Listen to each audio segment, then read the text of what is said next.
అందరికీ నమస్కారం. నా పేరు జయంత్. ఇవాళ topic India's most adulterated food, అదే paneer. Fake paneer fake paneer fake paneer fake paneer नकली पनीर फेक ये फर्जी ये नकली पनीर. మీరు ఈ మధ్య సోషల్ మీడియాలో చూసే ఉంటారు. ఈ ఫేక్ పనీర్ని టెస్ట్ చేయడానికి ఐడెన్ టెస్ట్ చేస్తున్నారు. బట్ ఈ ఐడెన్ టెస్ట్ వల్ల మనకి అక్యురేట్ రిజల్ట్స్ రావు. ఎందుకంటే ఆ ఐడెన్ టెస్ట్ స్టార్చ్ని డిటెక్ట్ చేస్తుంది. బట్ ఈ స్టార్చ్ అనేది కర్రీలో ఉండొచ్చు, ఆ గ్రేవీలో ఉండొచ్చు, లేదా ఆ పనీర్లో స్టార్చే వాడకుండా ఉట్టి యూరియా ఇంకా డిటర్జెంట్ లాంటి కెమికల్స్ వాడితే మనకు ఆ స్టార్చ్ టెస్ట్ ఫెయిల్ అవుతుంది. ఆల్ ఓవర్ ఇండియా ఈ అడల్టరేటెడ్ పనీర్ ఏదైతుందో చాలా చోట్ల దొరికింది. రీసెంట్గా హైదరాబాద్లో అయిన రైడ్స్లో కూడా ఈ ఫేక్ పనీర్ చాలా హై క్వాంటిటీలో దొరికింది. సికింద్రాబాద్ అల్వాల్ పోలీస్ స్టేషన్ పరిధిలో భారీగా కల్తీ పన్నీర్ పట్టుబడింది. ఈ అడల్టరేటెడ్ పనీర్ ఇండియాలో ఉన్న సీరియస్ ప్రాబ్లం అని ఎందుకంటున్నా అంటే ఇండియాలో 40% వెజిటేరియన్స్. పండగలు పూజలు ఉన్నప్పుడు నాలాంటి నాన్ వెజిటేరియన్స్ కూడా వెజిటేరియన్స్ అయిపోతారు. నా సర్కిల్లోనే ఎంతోమంది వెజిటేరియన్స్ ఉన్నారు. మా ఫ్యామిలీలోనే మా డాడీ ఇంకా చెల్లి ఇద్దరు వెజిటేరియన్స్. ఇంతమంది రెగ్యులర్గా తినే పనీర్ మన ఇండియాలో మోస్ట్ అడల్టరేటెడ్ ఫుడ్. సో దీని గురించి నేను చేసిన రీసెర్చ్లో పనీర్ 3 రకాలని అర్థమైంది. ఫస్ట్ది జెన్యూన్ పనీర్. సో ఈ పనీర్ మనకి 400 to 500 రూపీస్ per kg దొరుకుతుంది. ఎందుకంటే దీని మేకింగ్కి 5 liters ఆఫ్ మిల్క్ కావాలి. రెండోది యానలాగ్ పనీర్. ఇది జెన్యూన్ పనీర్కి హాఫ్ ద ప్రైస్కి వస్తుంది. ఇండియా మార్ట్ లాంటి వెబ్సైట్స్లో 200 రూపీస్కి per kg దొరికిపోతుంది. ఇది మోస్ట్లీ B2Bలో ఉంటుంది.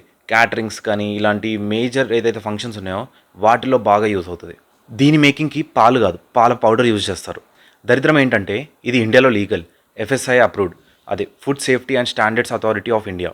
సో వాళ్ళకి సంబంధించినంత వరకు ఈ పనీర్ అమ్మాలంటే ఆ పనీర్ పక్కన యానలాగ్ అని రాసి ఉండాలి. అండ్ పనీర్ అనే నేమ్ కోసం దీంట్లో 50% ఫ్యాట్ ఉండాలి. సో ఫ్యాట్ కోసం ఈ మ్యానుఫ్యాక్చరర్స్ ఆయిల్ యూజ్ చేస్తారు. సో దీనివల్ల ఈ FSI క్రైటీరియా మ్యాచ్ అవుతుంది అండ్ దీన్ని లీగల్గా ఇండియాలో అమ్ముకోవచ్చు. థర్డ్ది మోస్ట్ ఇంపార్టెంట్ డేంజరస్ పనీర్. దీన్ని డేంజరస్ పనీర్ అని ఎందుకు అంటున్నామంటే ఇది చేయడానికి పాలు కానీ పాల పౌడర్ కానీ యూజ్ చేయరు. దీని మొత్తం కెమికల్స్తో తయారవుతుంది.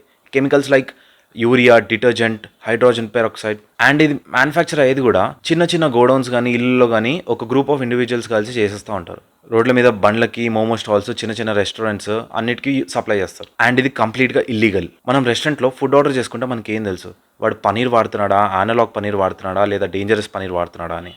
ఆ గ్రేవీ వల్ల మనకి ఏం అర్థం కూడా కాదు. సో మనం ఇప్పటి నుంచి బయట తినడం ఆపేయాలంటే కష్టమే. సో మనం ఎప్పుడు బయట తిన్నా మనం పే చేసే ప్రైస్కి వాడు ఇచ్చే పనీర్ క్వాంటిటీ మ్యాచ్ అవుతుందా లేదా అనలైజ్ చేసుకుంటే కొంచెం బెటర్. లేదా బయట పనీర్ తినడమే ఆపేస్తే ఇంకా బెటర్. ఇప్పటిదాకా ఈ పాకిస్తాన్ వైలెన్స్ మీద వీడియో చేసి సడన్గా ఈ పనీర్ మీద ఎందుకు పడ్డా అంటే నాకు నా 150 సబ్స్క్రైబర్స్ అన్నా, మన వ్యూవర్స్ అన్నా నాకు చాలా ఇష్టం. మనందరి మీద చాలా కన్సర్న్ ఉంది నాకు. ఇలాంటి దీన్ని హెల్త్ పాడు చేసుకుంటారని. ఇంకా ఇలాంటివే కాదు, మన చుట్టూ చాలా ప్రాబ్లమ్స్ ఉన్నాయి. కొన్ని మనకు తెలీదు, కొన్ని మనకు తెలిసినా ఇగ్నోర్ చేస్తాం. ఇలాంటి టాపిక్స్ మీద చాలా వీడియోస్ రాబోతున్నాయి మన ఛానల్లో.